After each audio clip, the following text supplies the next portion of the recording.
Hi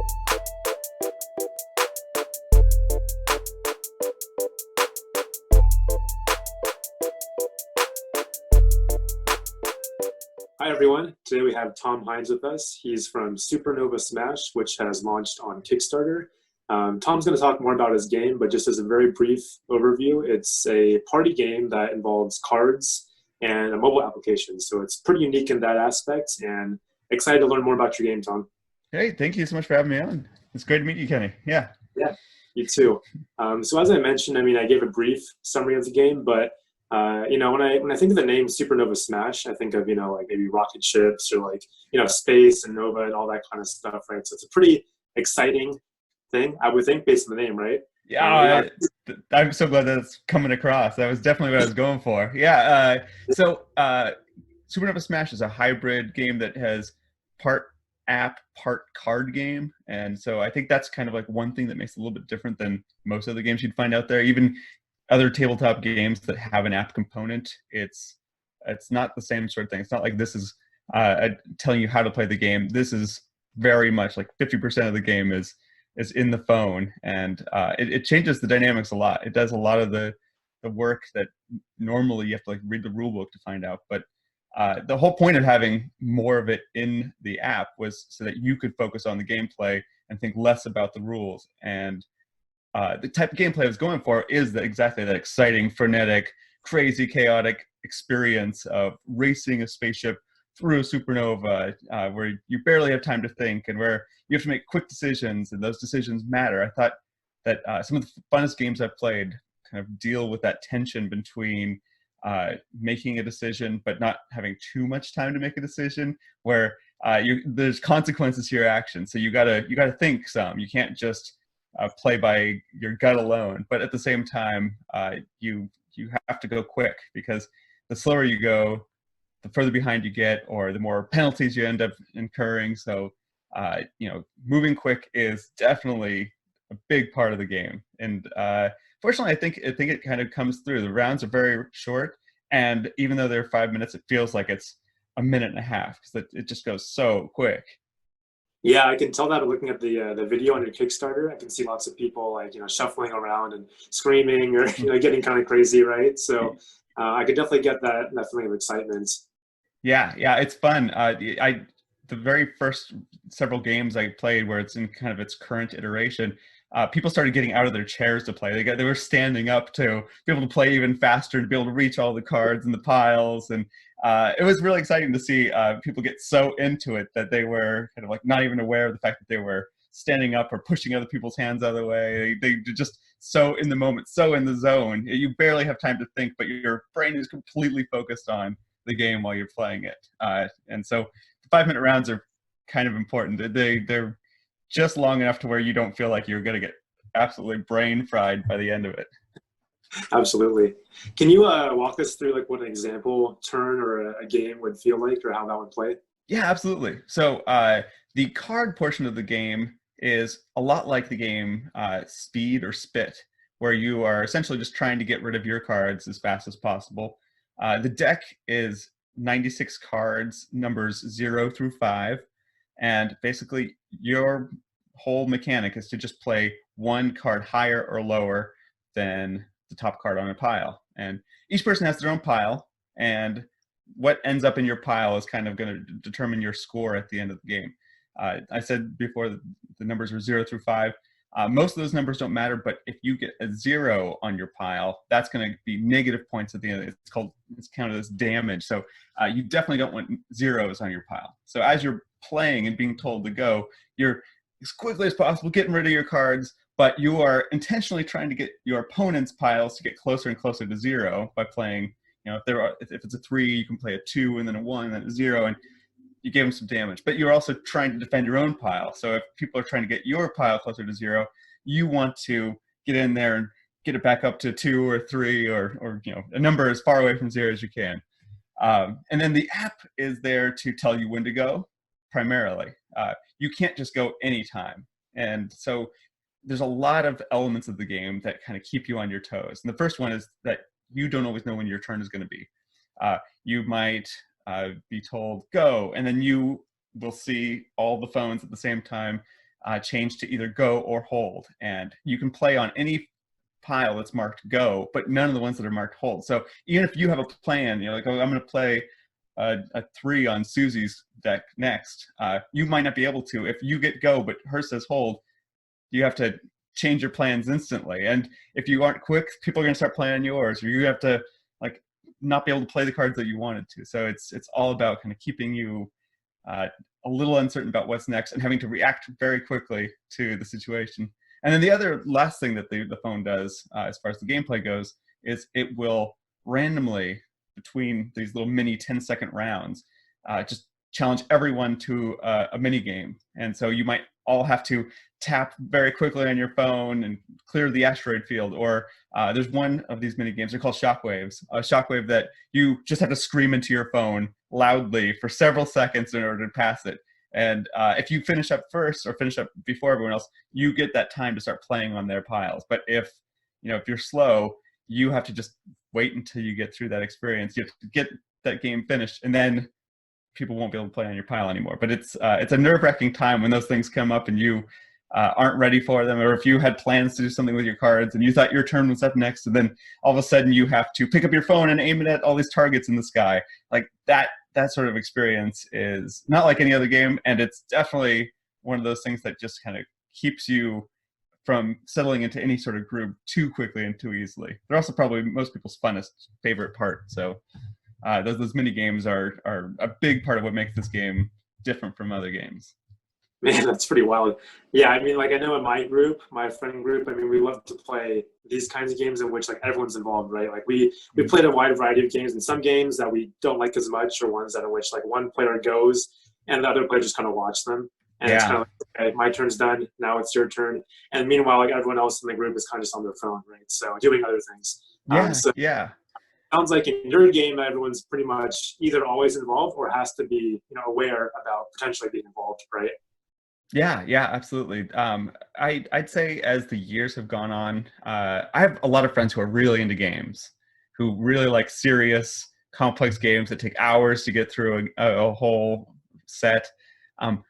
But each year I feel like there's another person who gets added to the group who's a little less into games, or who doesn't know what the rules are for that game. And it's, kind of hard when you have a game night to get everyone involved with varying interests in games. And so this is a game that is much easier to kind of pick up and learn, but also one that does keep people feeling engaged and feeling like they're part of it. And even if you aren't very good at the game, you still get points. You're still getting points no matter what you do. In fact, if you end up being one of the last people, let's just say games are not one of your strengths, then you can still be picking up points as you finish more shockwaves because you are left in the game a little bit longer than some other people. And there's other opportunities to not come out feeling like you just got absolutely trashed. Instead, it can be kind of a fun experience for a lot of different people who really like games, or people who are more casual or just dabbling. You mentioned like there's different like games, right? That you mentioned, like every round has a game, right? It sounds kind of similar to like Mario Party to me. Maybe I'm just kind of off on that, but could you talk a little bit more about the games? I'd love to hear more about that. Yeah, absolutely. So those shockwaves, there's currently 5 of them. There's one where you have to tap on the asteroids as they're kind of flying towards the camera. These are all in kind of like a 3D 80s retro graphics style. I got a lot of inspiration from games I played when I was a kid. I did a lot of NES, and I have Battlezone and some old arcade games where they had those just like flickering green lines, and so I kind of mimicked a lot of that stuff going on. But then like that game was a little bit like Asteroid, and then I've got another game that's a lot like I'm trying to remember it, but essentially you pick up your phone and you have to aim it in space at some targets that are going to be kind of floating in this 3D geodesic dome. And as soon as you've cleared them, then you get another one where you have to kind of swing your phone like a pendulum and knock out all the targets that are circling this pendulum sort of tetherball like device that you've got in your screen. And each one of these kind of makes you do something very different from the other ones. So you might be holding your hand in your cards, you might be ready to play, and you're hoping your phone says go. But you can't always expect what's going to happen there. Sometimes you have to pick up your phone. Sometimes you have to leave it. Sometimes you have to keep it this way. Sometimes you have to shake it around. And then I've got a bunch of ideas for some more shockwaves that I'm planning on releasing as the game is going to the publisher. So things like maybe something similar to the Simon game from the 80s, or games that allow for you to kind of move a marble or some kind of space debris through a maze. Things that kind of either require a little bit of skill or just a different part of your brain to get activated, so that when you get back to the card game, you get a little bit of a break and relief from that, but you still get something that keeps you engaged and makes you want to hurry and rush and go through something really quickly. Yeah. This is really cool. I mean, there's so many different components of the game, it sounds like, that you wouldn't expect from a normal kind of party game. It sounds like it would maybe be more complex to create than another kind of board game or card game. Could you maybe talk about like your background and how you're able to make a game like this? Yeah, and that's a really great point. I, having taught game design for a number of years now and focusing mostly on board games in that class, it has been very clear that there's a lot of testing that goes into a game. I think a lot more than people who have never made a game might even expect.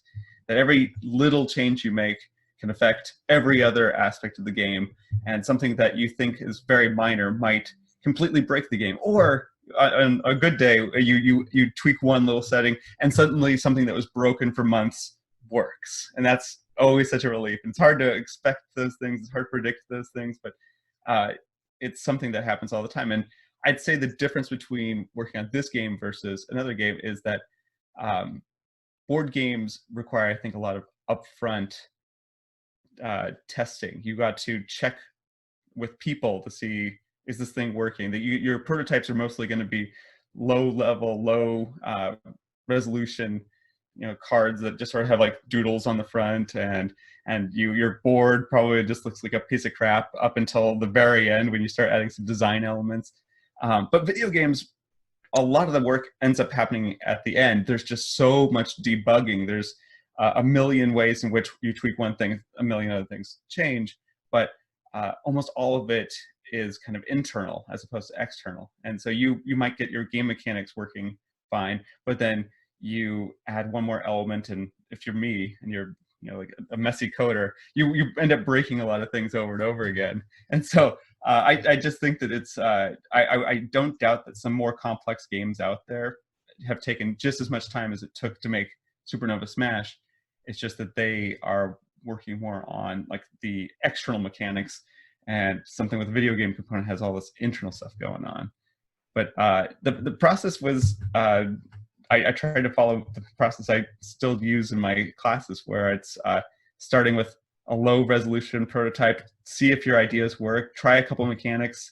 I did a lot of playtesting at the beginning, and a playtest night might look like I'd set up a game where we'd get some cards out that I printed out at Kinko's, and we'd play around for maybe 10 minutes and see all the things that were broken. And I'd code a little mini app that was basically just written in a couple of hours with HTML and CSS. It just had a little web server running, and that was our testing for months, where we just tweak some values, try something out, see if it worked or didn't. And one cool thing about code is I could basically change the rules of the game by just adjusting a line of code. So we in one night tried 10 different versions of a game without having to print anything else out, without having to do anything else, is because I just ahead of time could kind of make some variables and then see what worked and what didn't. And it really helped. We learned a lot very quickly by being able to do so many play tests like that.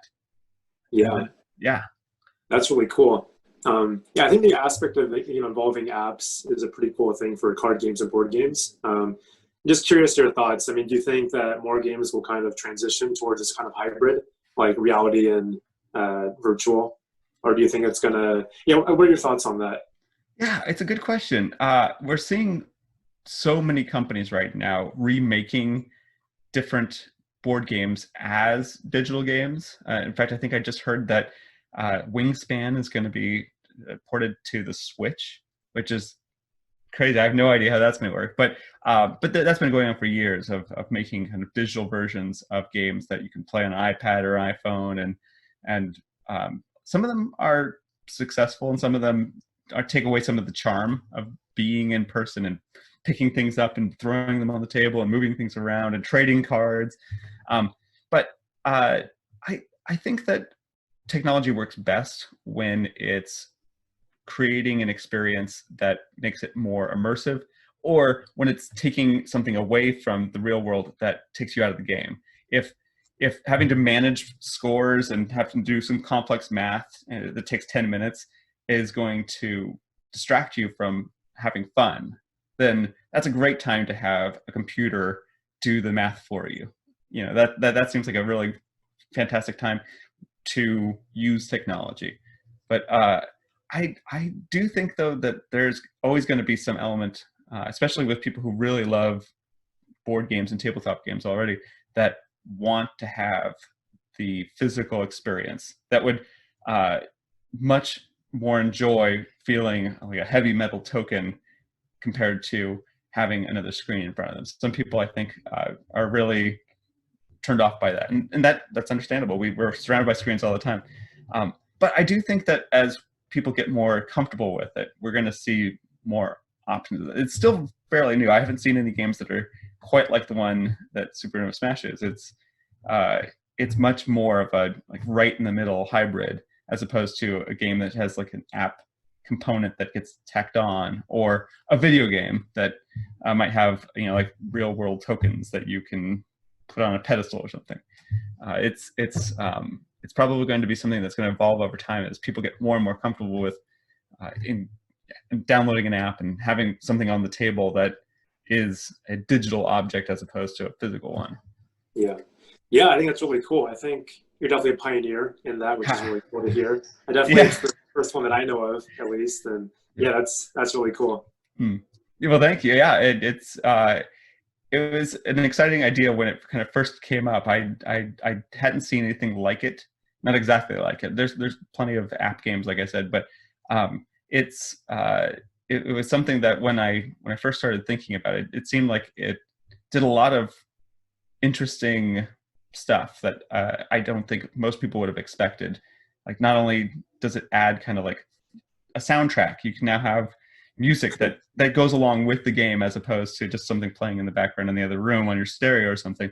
It also adds a randomness component. We have dice and we have cards to create randomness in a lot of games, but those are pretty limited what they can do. But having a phone, and networked phones no less, talking to each other means that you can have randomness that is spontaneous, that you don't have to ask for. It will be based on a certain amount of time. You can vary certain things. For instance, when the game gets closer and closer to the end of a round, the timer actually goes a little faster. And that's something that would be really hard to manage with like a little hourglass sand timer or something like that, or with even a digital wind-up timer. Having to deal with all that stuff yourself would be a lot of work. And instead, having the technology do it for you is something that I don't think I really considered how valuable that was at first, until I started playing more and more and seeing how many roles the phone could take over. And then just scorekeeping. It's really nice not to have to do that.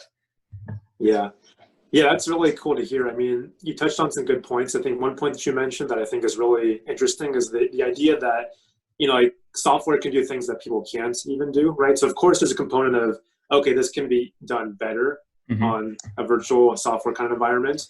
But even beyond that, like, you can do things that humans can't even do in a game, right? So that's another new element that's now added. So it's not just replacing something, it's creating something new. And I think that's really cool. Yeah. Oh, thank you. Yeah, I think that there's a lot of room left for this kind of exploration. That there's so many mechanics that people have probably considered over the years that would be difficult or impossible to do with non-digital stuff. Even though we've had some amazing mechanics out there, there's some games that have beautifully complex systems in place to kind of make all of that stuff happen without certain pieces of technology, you are really limited in what you can do, and that's limiting creativity creatively as well. So Yeah. Yeah, so obviously Supernova Smash is a new game of its kind, right? But are there any other games that if people enjoy, they would probably like Supernova Smash as well? um, so yeah, I think a lot of the games that kind of brought me to think of Supernova Smash are games that made me fall in love with a more casual, fun game that's more social, that you really interact with other people. One of the first pieces of inspiration, and actually from a technical perspective, this is a lot of the idea came from a game called Space Team. It's an app game. It's not a tabletop game. There actually is a tabletop version. Now that I think of it, but it's the same. Essentially, a game where several people in the same room all have networked phones, and they're basically just having to scream instructions to each other, and they're having to complete instructions on their phone that other people are screaming to them. And it's really fast paced. It's really nerve wracking and stressful, but in a super fun way. But it's been around for years, and that was kind of like one of the first games I've ever seen that people's phones will be talking to each other in real time, and with really good responses that allow for you to have an in-person social interaction. And then Jackbox does something like you play trivia games and other tons of mini games, but everyone has their phone out and interacts with the game on the screen via their phone. So those were two really fun ones. And then as far as like card games, tabletop games, I think Speed and Spit and Egyptian Rescue, like all those old school games are really fun. An earlier version of earlier version of Supernova Smash was actually kind of based around the idea of taking tricks and playing hearts and spades. So it's, I think, open to a lot of different people who have been into more casual games. This is probably not going to be interesting to people who have decided that they like to play serious or heavy games mostly. There's not a lot of strategy here. But that's by design. I wanted to make a game that anyone could pick up and start playing, and no game is going to be a perfect fit for anyone, or everyone rather. But this one I think is something that you don't have to be a gamer to be able to enjoy. The more you have played some games, the more you might get some of the references and the shockwaves, the more you might recognize some of the little secret inside jokes here and there. But it should be something that you could play with your family, or you could play with your friends who drunk or sober. It can be a fun time. Awesome. So you're presently on Kickstarter now. I think you still have, as of this moment right now, you have about 15 days left. That's right. So I was curious, what have you learned so far about the Kickstarter process? This is your first game launched on Kickstarter, if I'm correct? Yeah, correct, yeah. How's that process been, and what have you learned so far from it? Oh, just how much there is to learn. I think that, that's not a great answer, but I think we all have a sense of what Kickstarter is and how it works. If you've ever backed a project or even just looked at one, you get the sense, okay, well, you post your stuff, people find it and love it and buy it, and then you use that money to make it. But getting people to find it is definitely one of the biggest hurdles, and there are mountains of resources out there, people who have done it many times and have shared their wisdom and knowledge and experience. And just one resource alone. Jimmy Stegmeyer of Stonemaier Games has been posting for years now resources on how to publish a game on Kickstarter. And the fact that he has hundreds of posts, and some of these posts have hundreds of pieces of information, and the comments below even have more information, that there's just so much to understand about marketing and production and shipping and fulfillment and all of the different options available. These aren't things that you can take lightly either, especially if you have a small budget and you're just getting started and you're an independent developer like me. You have to understand these things well enough so that you are making smart decisions, getting your game in front of as many people as possible, to have it as successful as possible, and also to not leave yourself in a position where you have overpromised and sold 10,000 copies of your game and didn't get enough money to be able to print or ship those games anywhere in the world, and you're suddenly have 10,000 people super upset with you. I think it's just the sheer volume of stuff you have to know was a real surprise to me. I thought when I finished my game that the hard part was over. But if anything, I'd say I put just as much time into all of the post-development work of marketing and outreach and creating videos and creating assets for the Kickstarter page and tons and tons of time on social media, talking to people, connecting with people, seeing who else is doing similar stuff, learning from them. It was quite a few. It was months of work, and if I had to do it all over again, I would probably give myself even more time. It's definitely one of the hardest things I've created, and I've made other apps, and I've made plenty of other projects, and I've worked on huge things all over the world. But this is just the Kickstarter part alone, I think, is probably one of the most challenging. Yeah, absolutely. I mean, it is, more than just creating something, right? It's creating something, then getting it out there, fulfillment, all that kind of stuff, right? It's not just creating something, but it's an entire business, really, right, that you're making. Yeah. So yeah, that's good to hear from you too. Do you think there's maybe any lessons you've learned from this process so far? I think the most important part that I've learned has been about the relationships you're forming. I've read that many times when I was kind of first getting started into digging into what it is to launch a Kickstarter, but I think even having that idea in my head, I still underestimated how much you really need to do that and where those communities are. I didn't find some of the most important and vital communities for getting started in Kickstarter. There's tons of groups on Facebook that are incredibly supportive, have lots of valuable information, and are also just filled with people who are eager and excited about games that are showing up on Kickstarter or getting independently published.